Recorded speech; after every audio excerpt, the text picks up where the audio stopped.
चलिए सर, अगली खबर में बढ़ते हैं। तो वो अभी जैसे वो मामला है, तो ऐसे शिकायतें तो चलती रहती, शिकायतें और ग्रीवेंसेस बहुत सारी ओवैसी साहब की इकट्ठी हो गई हैं, वो उनका आपको वो निपटानी है। शिकायतें नहीं है, अस्थिर कैसे किया जा सकता है, उसकी कोशिश यही है। योगी आदित्यनाथ जी ने भी पीछे बयान दिया था कि सड़क पर नमाज नहीं होगी, तो इस पर ओवैसी साहब का हमला आया है, जवाब आया बल्कि यूं कहिए, और उन्होंने कहा कि अब तो हमें नमाज पढ़ने से भी रोका जाता है, लेकिन इस देश का मुसलमान नमाज पढ़ना छोड़ेगा नहीं। फिर उन्होंने कंपैरिजन किया 2-3 मामलों में। उन्होंने कहा कि हमारी नमाज सड़क पर नहीं हो सकती अगर, तो किसी भी धर्म का कोई आयोजन सड़क पर नहीं होना चाहिए। उन्होंने नॉर्थ की बात की, तो वो कांवड़ की बात कर रहे थे कि इनके लिए तो आप टेंट लगाते हो हाईवे के ऊपर, तो वो भी बिल्कुल पूरी तरीके से बंद होना चाहिए। पॉइंट नंबर 2, उन्होंने कहा हमारी अजान से भी आपको दिक्कत होती है, तो मोदी जी जब लाउड स्पीकर पर भाषण देते हैं उससे किसी को प्रॉब्लम नहीं होती? हमारी अजान तो दिन में 5 बार होती है, थोड़ी सी देर की होती है, 2 मिनट रोज होती है सर। मैं तो उन्होंने जिस तरीके से अब काउंटर किया है उसको। पॉइंट नंबर 3, उन्होंने कहा कि आप हिंदू त्योहारों पे मीट वीट की दुकान जो है, नॉन वेज की दुकान बंद करा देते हो, तो रमजान 1 महीना चलता है, 1 महीना देश के अंदर कहीं शराब की दुकान नहीं खोली होनी चाहिए। अगर बराबरी की बात है तो फिर ये इसी तरीके से लागू होना चाहिए, हम पे लागू होगा तो आप पे भी लागू होगा। अजान पे ये मसला, नमाज पे मसला। अच्छा, वो जो यात्रा चलती उत्तराखंड से दिल्ली तक, पूरी रोड ब्लॉक हो जाती, उस पर कोई तकलीफ नहीं है आपको?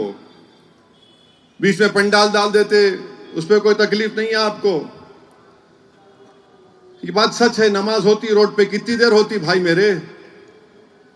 रोज का तो नहीं है ना, जुम्मे का होता या फिर ईद की होती, फिर चले आते मिलके।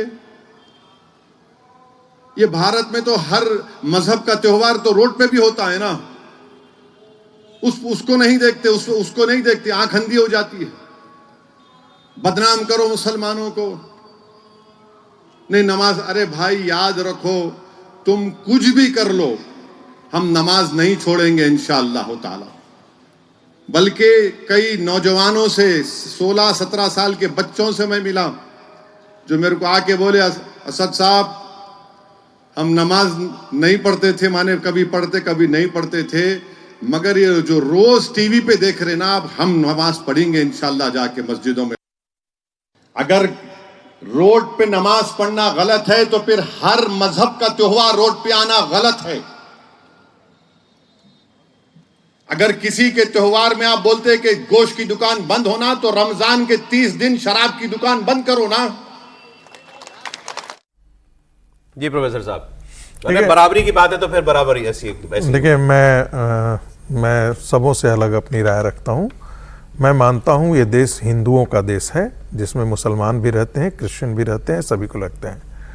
इस देश के कल्चरल और राइट्स और आइडेंटिटी को लेकर एक विभाजन हो चुका है। मुसलमानों को एक अलग देश मिल गया था इसी बराबरी के नाम पर और उससे ज़्यादा के नाम पर। तो बचे हुए भारत के अंदर हिंदुओं के पर्व त्योहार, उसकी संस्कृति के साथ मुसलमानों को बराबरी का अधिकार नहीं मिलना चाहिए, मेरा ऐसा व्यक्तिगत मानना है। यानी कि भारत के कल्चरल स्पेस में मुसलमानों को बराबर का अधिकार नहीं मिलना चाहिए, क्योंकि भारत के मुसलमानों के लिए एक अलग देश मिल चुका है। कल्चरल स्पेस में, कल्चरल स्पेस, बार बार मैं फिर कह रहा हूं, as a citizen you have a right, political right आप रखें, सिविल राइट रखें, लेकिन कल्चरल स्पेस में यदि आप कहेंगे कि यहां जितने भारत के हिंदुओं के, अगली खबर किसके, इसको एक्सप्लेन कर देता हूं। आप कहेंगे कि जितने भारत के हिंदुओं के तीज त्योहार पर छुट्टी होते हैं, उतना ही मुसलमानों को मिला है, नहीं मिलेगा। दुनिया में कहीं नहीं होता।